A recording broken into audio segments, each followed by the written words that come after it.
Good morning, everyone. Welcome to another Ignite Cresting Series call. This afternoon, we have one of our very own from the golf cresting team, Kelly Martin, an artwork coordinator, and she is going to join the Ignite team today to talk through the logo setup process, taking a logo from when it's requested into Elms all the way to when it's approved by an account and finalized, therefore ready to be decorated for a work order. So without further ado, I'm going to go ahead and turn it over to Kelly, and she's going to talk us through that process. All right, hi guys.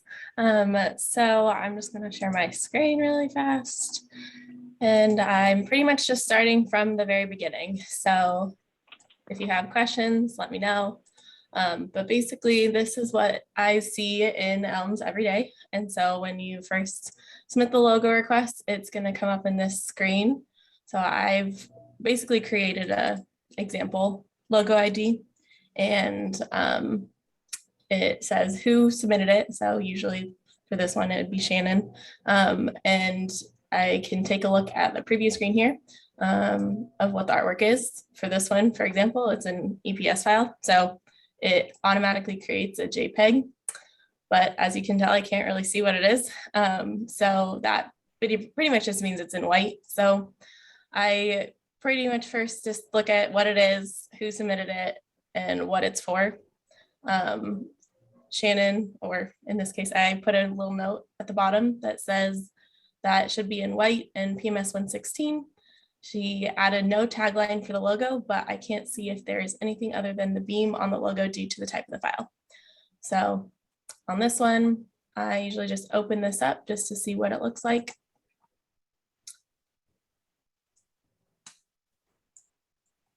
And as you can see, there is actually a tagline. So that just for submitting purposes, it's just easier for me to actually just go ahead and delete the tagline. Just so that there's no confusion. And then I'll resave this file so that when the digitizer sees it, they only see this portion. So as I'm looking through this, other than that, it looks good. So I'm going to go up to Sunshine's website, which is who we use for digitizing, and going up to submit new embroidery order. And from here, I just kind of fill out this information saying what the name is, what size we want it at, and any observations here at the bottom. So this is kind of where I would say, please use white, and I'll double check what this thread color match is. For this yellow color, 116C, it's actually 1124 Madeira. So in this case, I'll actually put in the request saying that thread color so that we can see what it looks like. Some requests don't have this information provided. That's totally fine. We'll just match to it. But from here, I'll say, please use, white and yellow 1124M, and so on a black background. That way you can actually see it. So I'm not. Kelly, can I jump in here on a quick question? Yeah. So just on the notes down there, I know that one that we get a lot when we're looking at logos is, hey, can we use, this logo ID and just make an adjustment to it? Do you want us in those notes to kind of add that in there as well? So if it's hey, can we take like the TM off of a certain logo or something similar to like that tagline? Do you want us to also attach, if there already is a logo ID, that logo ID as well, or just the file in general? Yeah, so you can do either one. If it came in as an edit request, it would look like this. And then this is where you can put the old logo ID on it. And so then from there, I know that I can go into our, our logo screen and take a look from there what logo we're referencing. And then, yeah, in this note section, you would write down what change we would be making at that point. And so then that way, when I go into Sunshine's website, instead of just attaching this EPS file, I'm actually going to be attaching the old DST file and making notes of what changes we're going to be making in this observations box. Great. Thank you. Appreciate it. All And I'm just going to jump in really quickly just to clarify off of that point, Mikey. It is helpful when it is submitted as an edit existing logo with the old ID being referenced. It's almost like if it's submitted as a new logo type, and then that ID is just included in the notes, it still works, but just for our database and keeping track of logos and how they relate to one another, we do recommend submitting it as an edit request. And then you don't have to put that ID in the notes section because that would just be kind of duplicate information. Yeah, the way that I thought of it, whether, tournament or staff or something where it's already an existing logo, but we'd have to create a new one where it's, hey, maybe it's a country club logo and then you'd have staff underneath it or something else. So basically, hey, we already have this logo on file. Can we just add a text below, or can we change the date if it's like a 2020 tournament, 2021, et cetera, something like that? I would assume that would still go the same way because we wouldn't be editing. We'd still be creating a new logo off of it. Maybe different for the tournament, but would you want us to like tag that logo ID in those notes and just say, hey, we are creating a new logo still, but it's going to have the text staff underneath it, or, someone's name, et cetera? I can let Kelly speak to that. Yeah, I would say more information, the better. I feel like for us, since we don't necessarily see what's always changing on orders, any information that you can provide in this note section is helpful. And then also another thing too, if you want the old ID to be discontinued, if you know that information, put that in the notes as well so that we know that we can keep our logo screen as clean as possible, and we can see, oh, this is now an old logo and we're going to be using this logo moving forward. That information is also helpful too. Perfect. That's great. Thanks, guys. Awesome. So yeah, from here, we just submit this through Sunshine's website, and usually it takes 24 hours to get a new request back or a new proof back. So I say the next day I'm checking and I go up to the completed orders tab. And for this one in particular, when I first set it up, it actually came back with an edit that I thought would be necessary. This website takes forever to load, so sorry.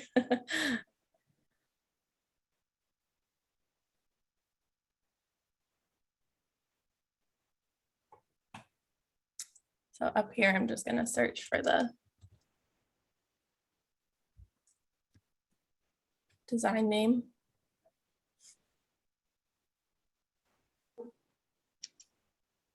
This is the first one that came back. And at first glance, it looks pretty good, but there's actually this part right here that it should be the same height as the E. So super small details, but that's kind of our job to catch it before we actually submit the proof and send it off for approval. So this one, we actually just reworked it. So I went through the same process and basically had them make that small change. And so you do the same exact process of filling out this information, and at the observation level,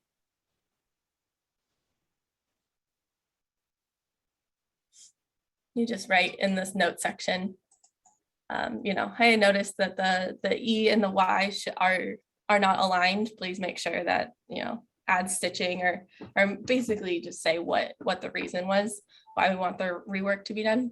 And at this point, sometimes I try to rush it so that it comes back the same day. I can catch it early enough in the morning. Then we can still get the proof back the same day. Otherwise, it's going to be another 24 hours for that. So once that's been submitted, another 24 hours, and then it comes back, and I believe this one actually looks pretty good. So I'll just pull up that.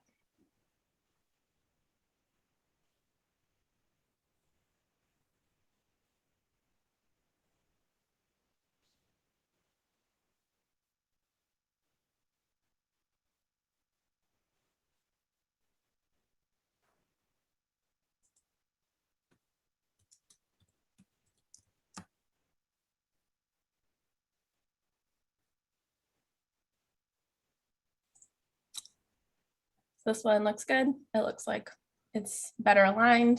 They use the correct thread colors. So this one's good to send off. So I just go in here and download 3 files. It's the actual proof final that you see attached to the proof email. So this final, the DST file, so the actual embroidery file that's used, and then the Wren sheet, which basically is a summary PDF of stitch count, size, thread colors, all that information. So once I download that, I actually attach it to Elms.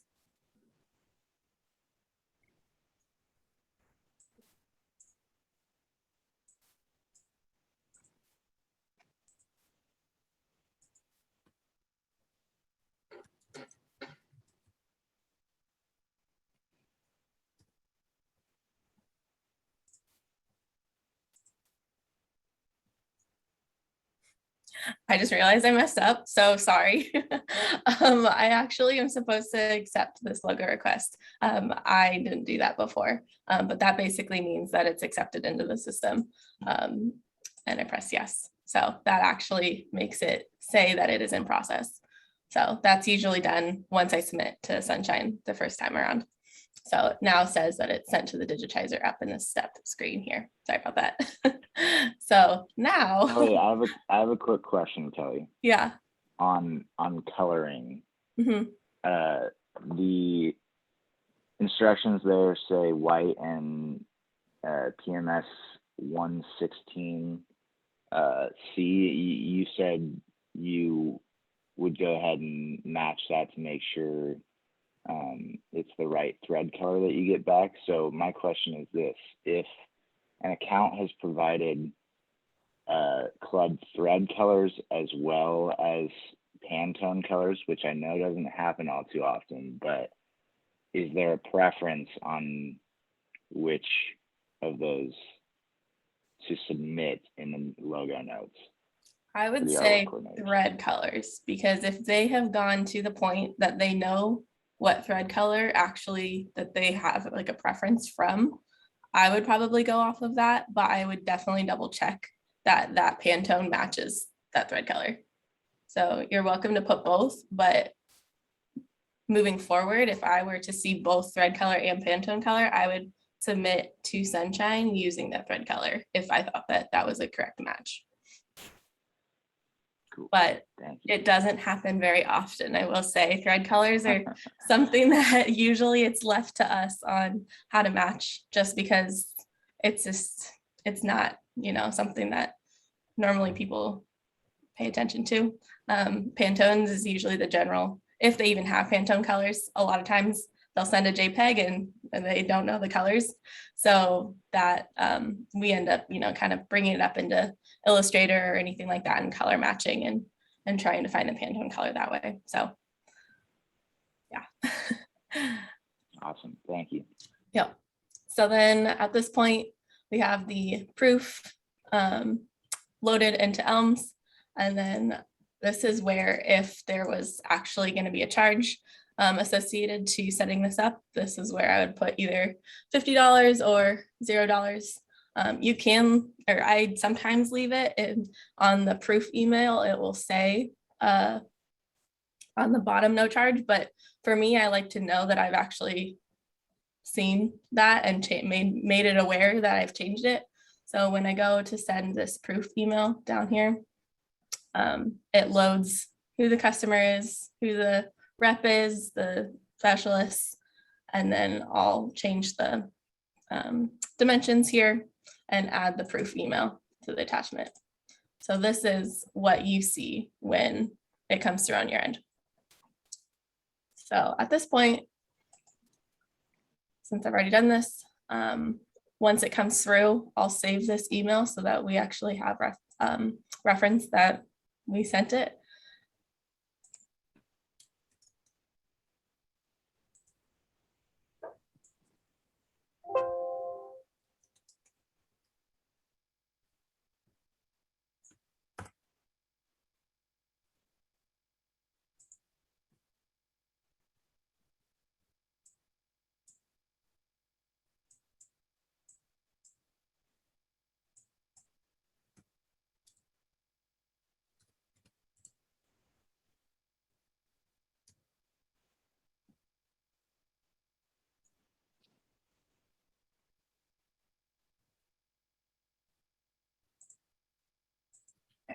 So then I attach it there.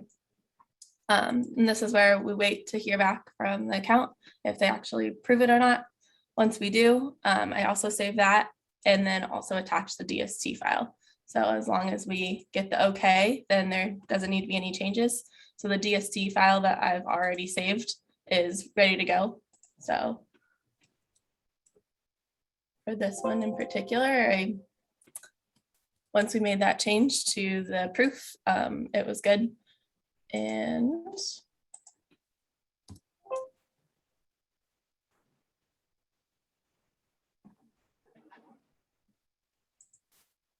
I just double check and make sure that it's the correct DST file. Sometimes if I'm doing multiple rounds of reworks, I just want to make sure that it's the right version that I'm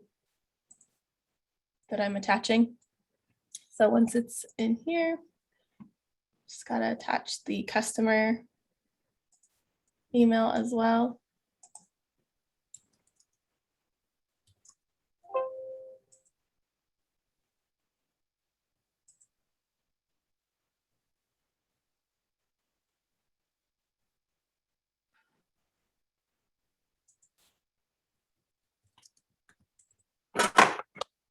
Oops.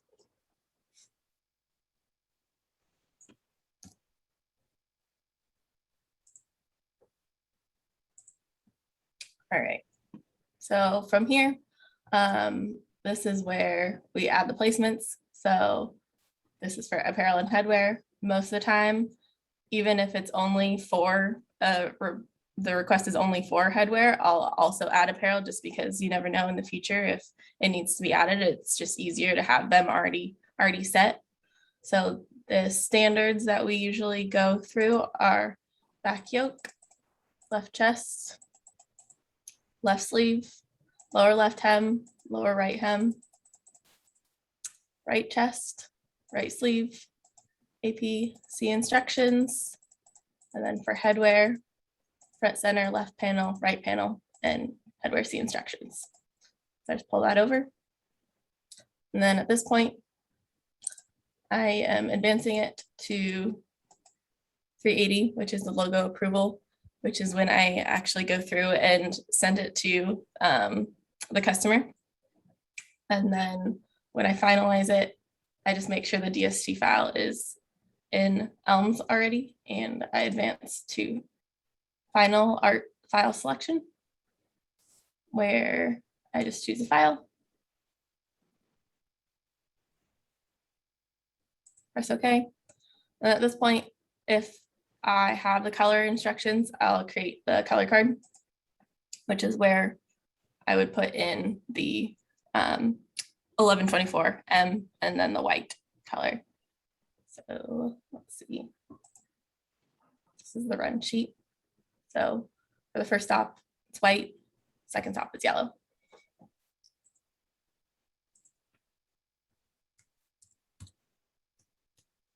And I'm just putting 227 on R because it shows up better, but it doesn't really matter on your guys' end.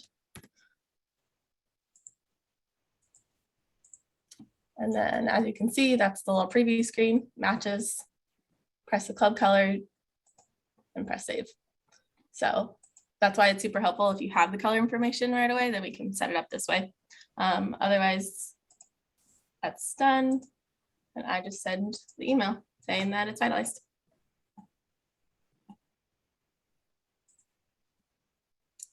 Is there any questions? I think, sorry, go ahead, DT. Thank you. I was just wondering, so when we're asking for like DST files for the account, like if they need it, is it better practice to just get the artwork name rather than the logo ID number, or does it make a difference at all? Because it looks like it was saved under like the name of the logo. This part right here. Yeah, when they like, because sometimes like accounts will ask for like a DST file if they don't have it on hand. So when we like request it for you guys, it's just better to ask for the logo name, or like to provide the logo name first, or only, or also add in the logo ID. Well, I guess I'm not quite understanding the. So either Either one should work. Okay. Like it's fairly easy. Like when you guys submit an email into the cresting list, they can pull it by the logo ID from our logo screen, which is a different screen than this coordinate screen that Kelly's been working out of. Okay. And it's so the answer to your question is no, in terms of it's not like any easier for us if you give us the name. Like the logo ID works great. Gotcha. Okay. Cool. Thank you. Pulling a DST file. Yeah. Cool. Yeah, sorry. The logo screen here is kind of like the database that we can use. So this is where we can search it by logo ID or by a name. So for That example, makes sense. Okay, cool. Thank you. And these two are the ones that I was working off of. So this shows that it's finalized here by being active. And this is kind of the summary of the logo being finalized.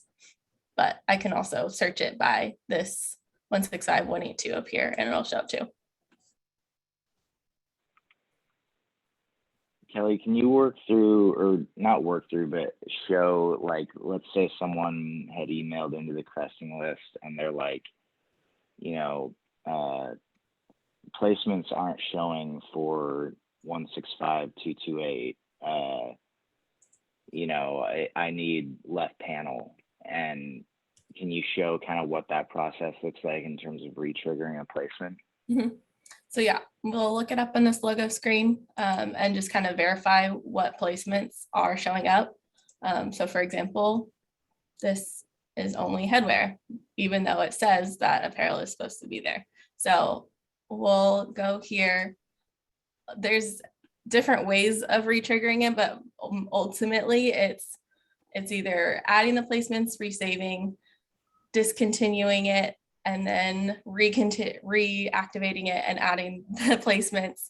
I know Trevor would always log out and then log back in to make sure that those placements stuck. So it's a little bit of trial and error, but for what I normally do, I'll just discontinue it, save record, come back in, change it back to active, make sure that the ones that fit are all here. So then I'll just go through these one more time.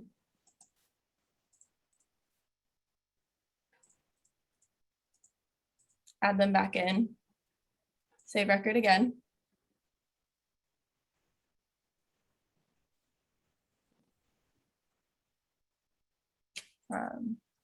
Search it again.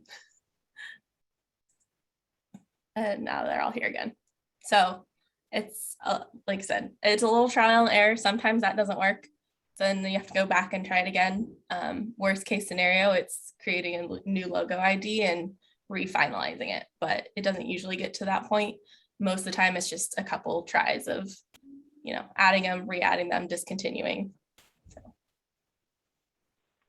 Sometimes when the placements are loaded from the coordinate screen, like she did when she activated the logo, for whatever reason, they don't stick all of the time. So that's why sometimes y'all will run into that with the placements not being available.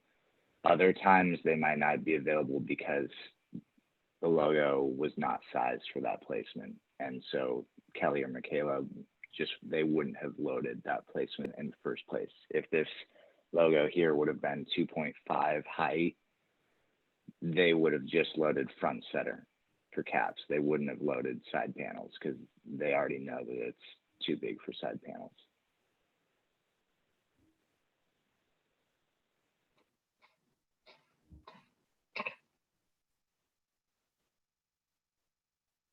Anybody else have questions? No, I don't have, I guess, not really a question. I guess it's one of those things we're kind of curious as to, from our specialist group, what are some of the things that you see that, just to eliminate some of the emails back and forth, that we can just be a little more simple and efficient on our end? Is there anything that we can do on our side to help out? I mean, I think like you guys have been doing really well. I know that we've kind of gone over this process a little bit in the last year, so I feel like it's before when the requests were coming through and they weren't matching the reps and the names assignments were really off. That was probably the biggest confusion point. But since we've changed that and reassigned and I feel like all emails have been a little more streamlined, that's been really helpful. But I think on the side of just taking a look at the artwork and making sure it, you know, it looks like it could be done. It's obviously not your job to be the official discussion person, but if it looks just like a massive logo, just send us a quick email and be like, hey, what do you think? So we can kind of address it before we go too far into the process of setting a logo up. You know, just that a little piece of proactive would be helpful, but that doesn't come across very often. I feel like you guys have been pretty good about making sure that you have all the information before putting in a request. And I think the only other thing is just try not to use the this generic 999 account when setting up logos. It's just really hard to track when we're going through. Obviously for this example, I used it because I'm going to delete this logo, so it doesn't matter. But moving forward, if you don't know the account number right away, just shoot us an email. If you're getting an error where it's not showing up, you're not able to submit the request, like I said, just shoot us an email. It might just be the fact that the account isn't in Elms yet, and so we just have to manually add it. But other than that, I think you guys have been doing good. Perfect. Thank you. And I would just mention from a little bit from a coloring lens. I mean, it's still logos setup related, but you know, in a scenario, for example, where an account has, and this is also something, you know, that's important for the sales rep team to understand as well. But when an account has requested club colors, but they haven't provided club colors, you know, that's a scenario where it always helps to try to get that information on the front end. And just that kind of ties back to Kelly's point in terms of like, just from a general standpoint, the more information that we can gather on the front end before getting these requested and up in our system is always going to help. Like we're always going to, I'm sure Kelly and Michaela, I could speak for them when saying that they'll always appreciate a quick one-off Slack or email, you know, if you're unsure on something like that ahead of time, rather than after the matter when, you know, we're two or three reworks deep into a logo and working back and forth with the account. So that's the only other piece I would add just from a general standpoint on that, Willie. Cool. Thanks, Graham. Well, if no one has any more questions, I'm going to go ahead and say thank you, Kelly, for joining us again on short notice and walking us through a little bit of the logo setup world. I'm sure the golf team will be grateful for this content, and I can speak on behalf of the Ignite team in saying that we value what you bring to the table each and every day, what you and Michaela bring to the table, and just always continue to be in communication with the specialists on areas where, you know, we can grow and improve as a team. Yeah, thank you guys. Cool. Thanks, Kelly.